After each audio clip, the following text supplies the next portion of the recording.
تعادل جديد في مشوار نادي الزمالك مع سيراميكا. الزمالك بيتعادل مع سيراميكا للمرة الثالثة على التوالي، 2 مع بيسيرو، والمباراة دي في حضور أيمن الرمادي في أول مباراة ليه بعد ما مسك نادي الزمالك. نادي الزمالك بيقول لنادي الأهلي اتفضل اعمل اللي انت عايزه، الدوري واللي فيه ملكك. بيقولها له صريحة. ليه بيقولها له صريحة؟ علشان خاطر كان فرق بين النادي الأهلي ونادي الزمالك 6 نقط. بعد التعادل ده بالفرق 8 نقط بينه وما بين النادي الأهلي. نادي الزمالك عايز ايه من النادي الأهلي؟ هيعمل ايه مع النادي الأهلي؟ هيستمر في الشكوى بتاعته ان النادي الأهلي يتخصم منه 6 نقط؟ وبعد ما يتخصم، ولو فرضا ان هو هيتخصم منه 6 نقط، ايه اللي هيحصل؟ نادي الزمالك هيقعد مكانه؟ لا، ممكن ما يحصلش حتى الكونفدرالية. لو بقية المباريات اللي جاية الأندية عملت مع نادي الزمالك الدنيئة، الأهلي هيفضل زي ما هو في بطولة أفريقيا، وممكن جدا يبقى ياخد الدوري على حساب بيراميدز، ويبقى بيراميدز معاه في بطولة أفريقيا. نادي الزمالك هيستمر ولا مش هيستمر في الشكوى بتاعته اللي مقدمها في النادي الأهلي؟ ولو طلع القرار بغير كده، هيصعد للفيفا، ولا هو هيستنى ياخد المشورة من أنكل بيراميدز علشان خاطر يقول له كمل أو ما تكملش، أو نكمل مع بعض أو ما نكملش، أو خلاص الموضوع انتهى كده، خلاص الأهلي ضمن مكانه والموضوع خلص. نادي الزمالك اللي بيعمله بيترد عليه وبيتعمل فيه. عايز ايه نادي الزمالك؟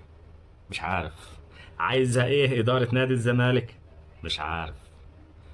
هتطلع ببيان بعد التعادل مع سيراميكا زي ما طلعت ببيان بعد فوز النادي الأهلي على نادي المصري؟ أصل احنا دلوقتي قاعدين لنادي الزمالك في تصاريح وبيانات ادي اللي فالح فيه نادي الزمالك وإدارته. إنما هو يفوز في مباراة؟ لا، أقصاها يتعادل على طول، ده أقصى حاجة ما عنده، ده ما عندوش حاجة تاني. نادي الزمالك عنده جديد هيعمله الفترة اللي جاية، ولا الموضوع هينتهي بالنسبة له؟ أصل المرحلة اللي جاية هتبقى بتاعت النادي الأهلي. هيستمر في الكلام بتاعه وهيجي يقول لك أنا عايز القرار يطلع قبل يوم 13 علشان أشوف نفسي. هيشوف نفسه هيتغلب من بيراميدز ولا هيسيب المباراة وياخدها انسحاب ويتشال منه 6 نقط زي ما هو عايز يتشال من النادي الأهلي؟ ده كده نادي الزمالك داخل في معمعة ما يعلم بها الا ربنا. ده سواد الحلل جايله، سواد الحلل مستنيه. هو ده نادي الزمالك، وهي دي الضماير اللي في نادي الزمالك اللي مش مخلصة. فعلشان كده نادي الزمالك بيتحط عليه، وطول ما هو ماشي ورا الناس اللي جايبها اللي هي ما فيش منها منفعة، كانت نفعت نفسها قبل كده ونفعت الأندية اللي غرقتها،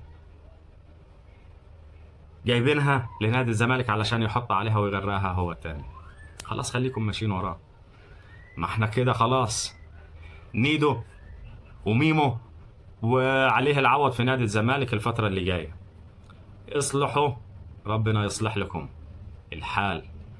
نادي الزمالك بيضيع، واللي ضاع يا ريت تنسوه، بصوا للي جاي. انما على وضعكم ده هتفضلوا مستمرين على اللي انتوا فيه، هتشيلوا وتاخدوا ويتحط عليكم كل الفترة اللي جاية.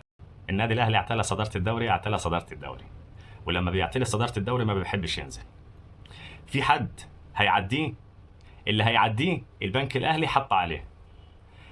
بيراميدز بيتغلب 4-2 من البنك الاهلي، والبنك الاهلي بيلعب مباراة عمره وتتكتب له في السي في بتاعه في بطولة الدوري المصري لموسم 24-25 يوم 9/5 انه فاز على نادي بيراميدز 4-2 وينحيه جانبا عن صدارة الدوري.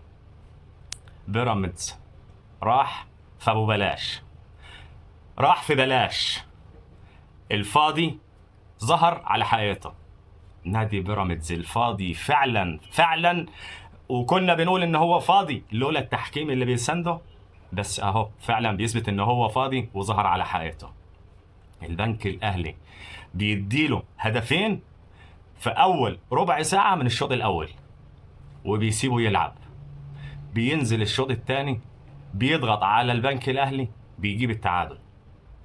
طارق مصطفى بيلعبه زي ما هو عاوز، عمل اللي هو عاوزه طارق مصطفى مع نادي بيراميدز، لعبهم وخلاهم يتحركوا زي ما هو عايز يحركهم. بيقول لهم عايزين تجيبوا التعادل هاتوا التعادل، وبعد ما جابوا التعادل بيعمل 3 تغييرات بيقلب كيان المباراة من فوق لتحت. 3 تغييرات بتنزل في المباراة بيجيب بعدها هدفين، وبدل ما النتيجة 2-2 تبقى النتيجة 4-2. لاعيبة بيراميدز بعد ما جه الجون الرابع كله مسك راسه وكله حط وشه في الأرض،